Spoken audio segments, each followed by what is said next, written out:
परिस्थिती पाहिलं अनेकांना खेळ झालं, त्या शहाजहानची आठवण आल्याशिवाय राहत नाही. तसंच तैमूरचा देखील उल्लेख केलेला आहे.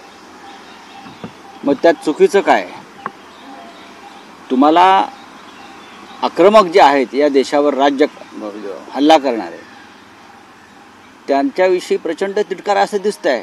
म्हणजे औरंगजेबाची कबर उखडून टाका, जे आमच्या मराठ्यांच्या पराक्रमाचं स्मारक आहे. पण त्याच वेळेला ज्याने या देशामध्ये सगळ्यात जास्त हिंसाचार, हत्या, मंदिरं पाडली तो तैमूरलंग, त्याच्या नावानं एक फिल्म स्टार आपल्या मुलाचं नाव ठेवतो आणि प्रधानमंत्री मोदी त्या तैमूरचं कौतुक करतात. तैमूर कहाँ है विचारतात, तैमूर कैसा है विचारतात. जेव्हा हे भेटायला गेले होते कोणते सैफ अली खान वगैरे, त्याची बायको करीना, तेव्हा प्रधानमंत्र्यांना चिंता वाटली, अरे तैमूरला का नाही आणलं, तैमूरला मी उचलून घेतलं असतं, त्याची पप्पी घेतली असती. मग तैमूर तुम्हाला चालतो आहे. हे जे हिंदुत्ववादी आहेत त्यांना तैमूर चालतो आहे. इतरही आता लालकृष्ण अडवाणी, त्यांची अवस्था ही शहाजहानसारखीच झालेली आहे ना. ते सुद्धा म्हणजे लालकृष्ण अडवाणी हे या देशातल्या सध्या जे हिंदुत्ववाद तुम्हाला दिसतो आहे, राम मंदिर दिसतो आहे, त्याचे शिल्पकार आहेत. त्यांनी हे सगळं शिल्प उभं केलं आहे हिंदुत्वाचं. पण त्यांना शहाजहानप्रमाणे एकांतवासात ठेवलेलं आहे.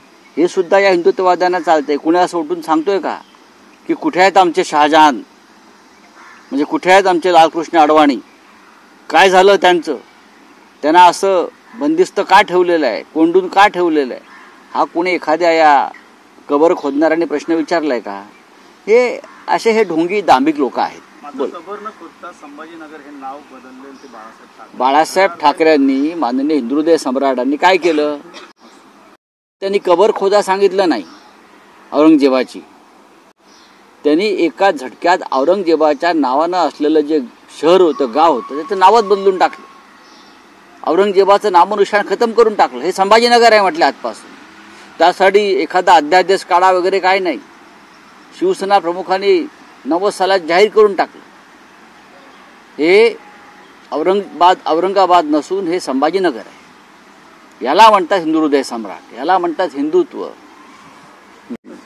याबरोबर त्या दिवशी आदित्य ठाकरे यांनी आमच्या कार्यक्रमामध्ये सांगितले की नागपूरच्या दंगलीच्या मागचा जो काही हिंसाचार झाला त्याच्यामध्ये कुठेही देवेंद्र फडणवीस यांचा हात नाही असं आम्हाला वाटतं. आज तुम्ही देखील तेच केलेलं आहे रोखठोकपणे की नागपूरच्या दंगलीमध्ये देवेंद्र फडणवीस यांचा थेट संबंध असेल किंवा संबंध असं वाटत नाही. तर एक प्रकारे पुन्हा एकदा देवेंद्र फडणवीस यांचं कौतुक आपल्याकडून. कौतुक कसं काय म्हणता?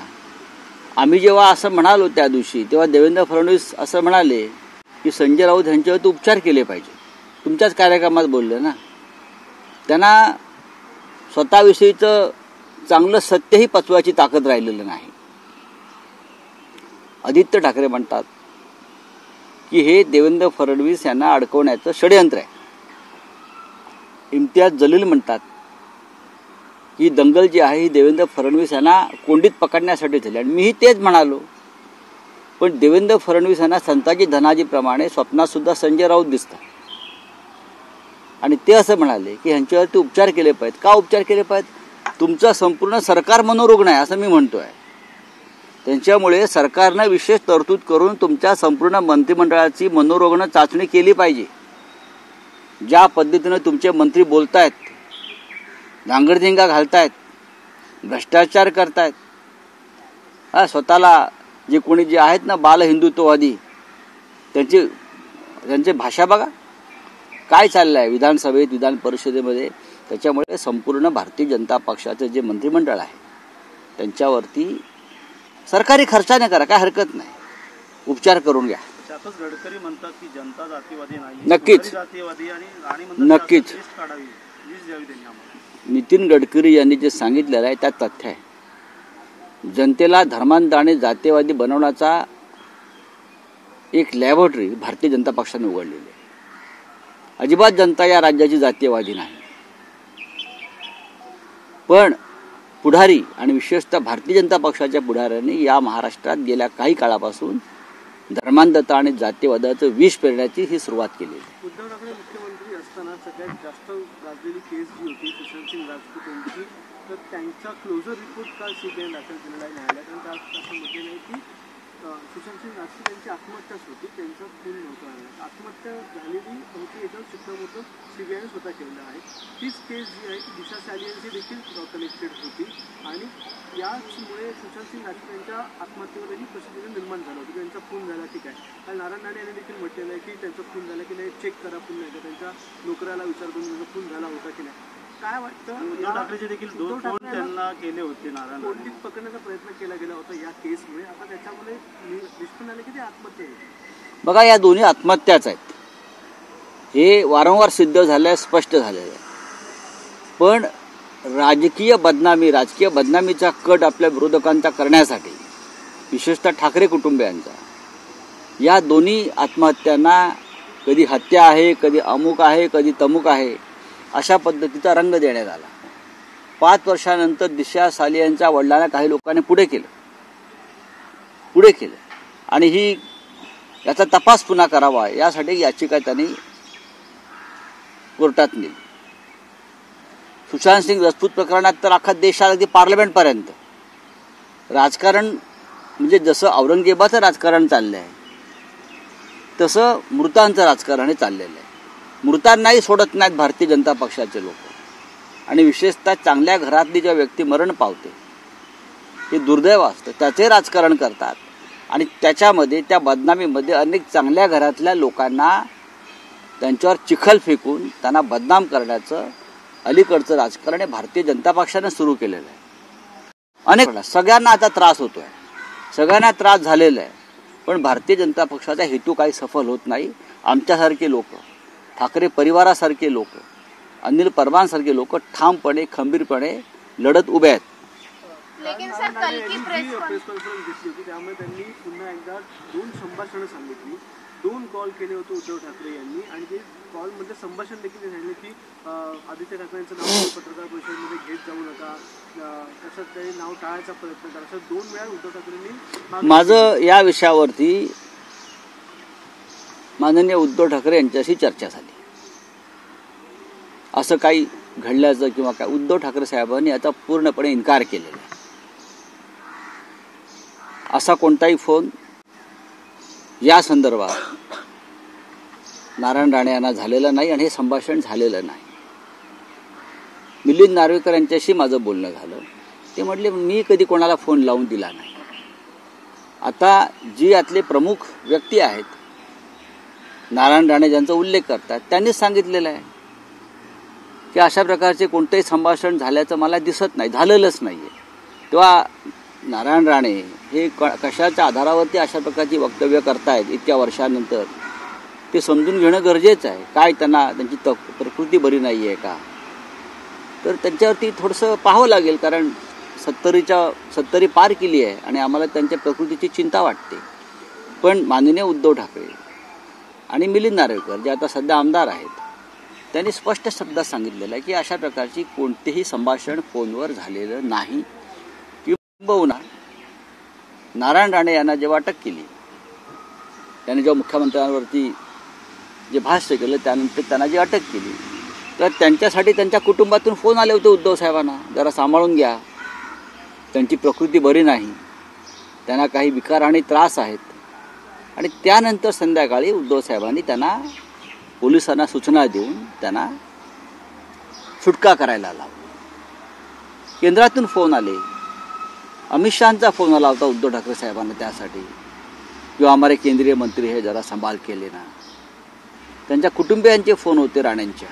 आता ह्या गोष्टी काढायच्या असतात का, पण तुम्ही काढल्यामुळे हे आम्हाला सांगावं लागतं. व्यक्तिगत चर्चासुद्धा अशा प्रकारे खोटा मुलामा देऊन बाहेर काढल्या जातात 5 वर्षांनी 10 वर्षांनी. मग असं काढायला गेलो आपण तर प्रत्येकाचंच काही ना काहीतरी संबंध कुठेतरी असतात, चर्चा घडत असतात.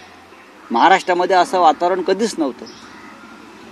राजकीय विरोधक आणि सत्ताधारी यांच्यामध्ये एक संवाद कायम होता आणि कोणतीही कारवाई ही कुटुंबापर्यंत जात नव्हती, कुटुंबाची बदनामी होती. दुर्दैवानं गेल्या 10 वर्षामध्ये नरेंद्र मोदी अमित शहांचं राज्य आल्यापासून संपूर्ण देशामध्ये हे अशा प्रकारचं घाणेरडं दळभद्री राजकारण सुरू झालेलं आहे. बोलिए. सर, जयकुमार गोरे म्हणतात माझं कोणी मुंबई- वापर करू शकत नाही, देवाबाबा माझ्या सर, पाठीशी दिल्ली आहे, हाईकोर्ट किती के काळ्या जो भावल्या जज है, बांधल्या उनके तरी. घर पे कैश जो जली हुई बरामद हुई है. बड़ी शॉकिंग सी घटना है. क्या कहना चाहेंगे? क्या कहेंगे, उसके बाद 2 दिन से बोल रहे हैं. अब चीफ जस्टिस ऑफ इंडिया ने एक 3 मेंबर कमेटी का गठन किया है और एक वीडियो भी अपलोड किया है, आपने देखा होगा. जस्टिस वर्मा के घर में जो कैश मिली है और कैश को आग लगी है, कैश जल गई है, वो एक वीडियो दिल्ली पुलिस कमिश्नर ने भी अपलोड किया है और चीफ जस्टिस ने भी अपलोड किया है. तो बहुत सी बातें सामने आ रही है ना, लेकिन ये किसके कार्यकाल में हो रहा है? न खाऊंगा न खाने दूंगा कहने वाले नरेंद्र मोदी जी के समय में इस प्रकार से हमारी जुडिशियरी में एक जज के घर में इस प्रकार से 15-15, 20-20 करोड़ मिल रहा है. लगता है कि एक दिन की कमाई है. सब, लेकिन इस चीज को ऐसा बताया जा रहा है कुछ मात्रा में मिला है. ये मात्रा का जो आंकड़ा है वो बताया नहीं जा रहा. मात्रा मीन्स ऐसा है, ये मात्रा एक दिन की कमाई का है हाईकोर्ट जज के.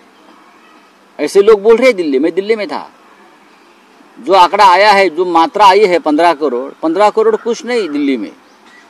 ऐसे भी दिल्ली की अगर ये चर्चा है जुडिशियरी के बारे में तो ये बहुत गंभीर बात है. इसलिए तो मैं कहता हूँ कि शिवसेना को न्याय क्यों नहीं मिला सुप्रीम कोर्ट में. उसका कारण ये है, न्याय व्यवस्था दबाव में है और न्याय व्यवस्था भ्रष्ट है. इसलिए हमारे जो 40 विधायक जिसने 10th शेड्यूल का उल्लंघन किया और पार्टी छोड़ी, उनको प्रोटेक्शन दिया सर्वोच्च न्यायालय ने. और एक घटनाबाह्य सरकार, अनकॉन्स्टिट्यूशनल सरकार को भी समर्थन दिया सर्वोच्च न्यायालय ने. उसका कारण यही है जो कल आपने एक बंगले में जो कैश मिली है, ये कारण है. सर, एक तरफ दिशा सालियान के पिताश्री ने फिर से पिटीशन दाखिल किया है और दूसरी तरफ कल सुशांत सिंह राजपूत केस का क्लोजर. बात ऐसी है, ये भारतीय जनता पार्टी के लोग अपने विरोधियों को बदनाम करने का कोई मौका नहीं छोड़ते. हाँ, ये ढोंगी लोग हैं. क्या है, दोनों केसेस में सीधा रिपोर्ट आया था और जांच हुई थी, आत्महत्या है, सुसाइड है. ये बार हुआ है, फिर भी किसी को पकड़ लेते हैं और पिटीशन करवा लेते हैं. बात ऐसी है भाई, अगर भारतीय जनता पार्टी की नाड़ा खोलेंगे तो पूरे नंगे हो जाएंगे ये. लेकिन राजनीति में ये बात नहीं चलती. कुछ चीज़ें संभाल कर रखनी चाहिए, खास करके अपनी फैमिली को, किसी के फैमिली को आप राजनीति में और बदनामी के शिकार मत बनाइए. सर, लेकिन इसीलिए राणे साहब कहते हैं कि कॉल किया था उद्धव. कोई कॉल नहीं किया. मैंने उद्धव ठाकरे जी से बात की, उद्धव जी ने कहा, इनकार किया, ऐसी कोई बातचीत हमारी नहीं हुई है. आप झूठ बोलने का भी एक मर्यादा होती है. ऐसा कोई कॉल नहीं हो. जिसने कॉल लगाया था मिस्टर नार्वेकर, उसने भी कहा मैंने ऐसा कोई कॉल लगा के नहीं दिया है. तो सामरा में आपने कहा है, अडवाणी के बारे में कहा है, तैमूर के बारे में कहा है.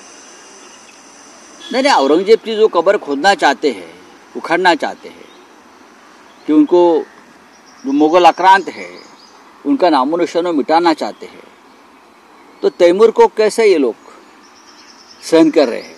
प्रधानमंत्री तो तैमूर का इंतजार कर रहे थे PM हाउस में. जब पूरा कपूर खानदान सैफ अली खान के साथ मिलने गया तो प्रधानमंत्री ने पूछा, तैमूर कहाँ है भाई? क्या तैमूर को आप दूध पिलाने वाले थे? हमने तो तैमूर के बारे में कुछ नहीं कहा, आपने, आपके पार्टी के लोगों ने विरोध किया था. तो तैमूर चलता है. जिस तरह से औरंगजेब ने अपने बाप को, शाहजहां को कैद किया था, उस तरह से आज अडवाणी भी कैद है. तो उनकी भी चिंता करिए. चलिए. गडकरी जी ने कहा कुछ नेता जो है वो जातीय राजनीति ये कहते हैं हम फीस मांग रहे हैं उनसे. बात ऐसी है, गडकरी साहब एक सीधी राजनीति करने वाले नेता इस देश में. जो आता है मुंह में बोल देते हैं, वो जहर नहीं फैलाते. मैंने देखा है, गडकरी साहब की बात 100% सही है. इस देश की जनता, इस राज्य की जनता जातीयवादी नहीं है. नेताओं को जातीयवाद चाहिए. नेतागण जहर फैलाना चाहते हैं. संजय निरुपम यांची प्रश्न साखरीत